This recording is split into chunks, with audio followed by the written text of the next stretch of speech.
Hello everybody, thank you for tuning in. Today we are talking about the latest information on the second stimulus check, here on Stimulus Check Updates today.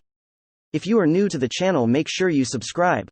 Treasury Secretary Steven Mnuchin said Wednesday it was unlikely that a coronavirus stimulus bill would pass before Election Day, even as negotiations continue. So, even though our government has been playing with this, know that a stimulus check could be coming sooner or later. But, that's only if they can make a deal before the elections.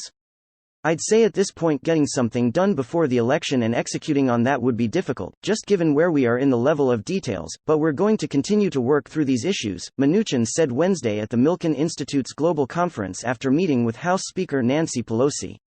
As you can see, even the people working on the stimulus packages cannot agree with one another. The way things are going, we might see a check until after the elections. Yes, I said we might not see a check until after the elections. Unless our government can learn to work together for the better and get relief for the people. We might be in a situation that's even worse than before, based on seeing how they are handling this pandemic. The only way we might get a new check is after whoever wins the election. Trump and Biden both want stimulus checks sent out, and the only way we can see one if Trump gets it out first. Even if Biden wins, he won't get power until January, and that means getting a check out to the people is still up to Trump and Congress.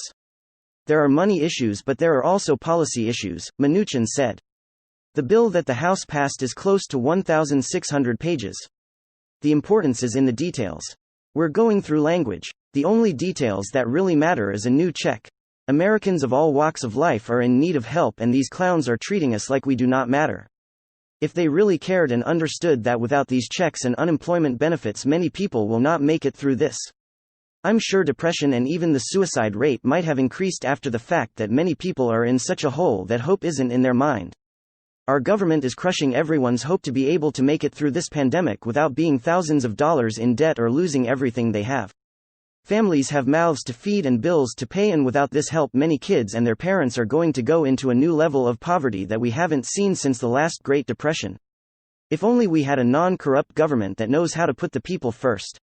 That's why the gap between the House Democrats' $2.2 trillion coronavirus legislation and President Donald Trump's $1.8 trillion counteroffer is a lot deeper than $400 billion.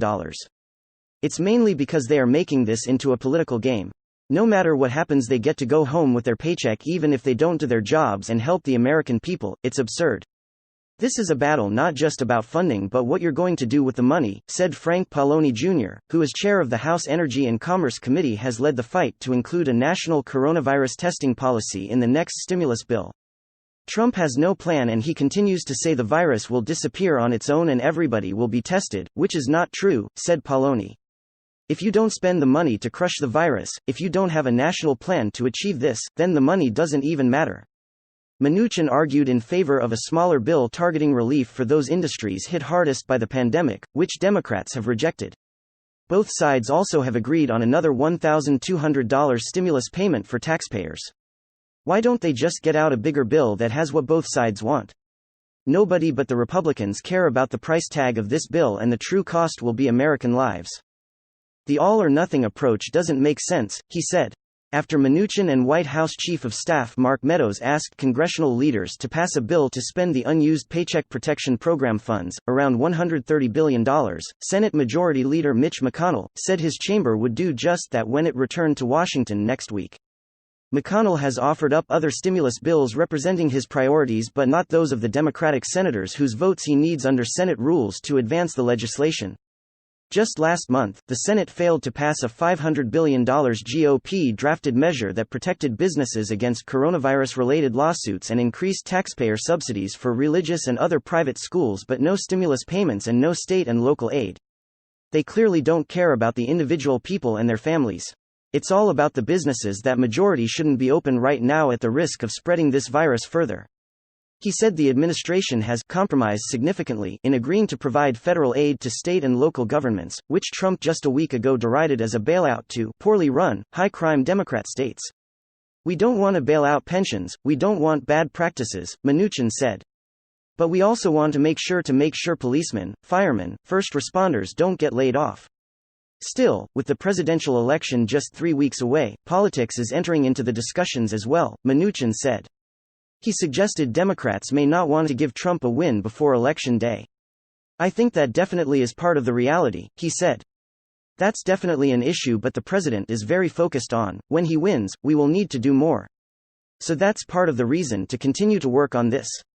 The clock will not stop. They act as if they have a choice to stop. It's funny how they can act freely on this situation and not work 24/7 to make sure the people are funded and safe. Our government is failing us, everyone, just let that be known. I hope everyone is staying safe out there and holding on the best you can. Thank you so much for watching this far, and make sure you subscribe to stay up to date on information just like this on your stimulus checks. Leave a comment and like down below, and I'll catch you next time on Stimulus Check Updates.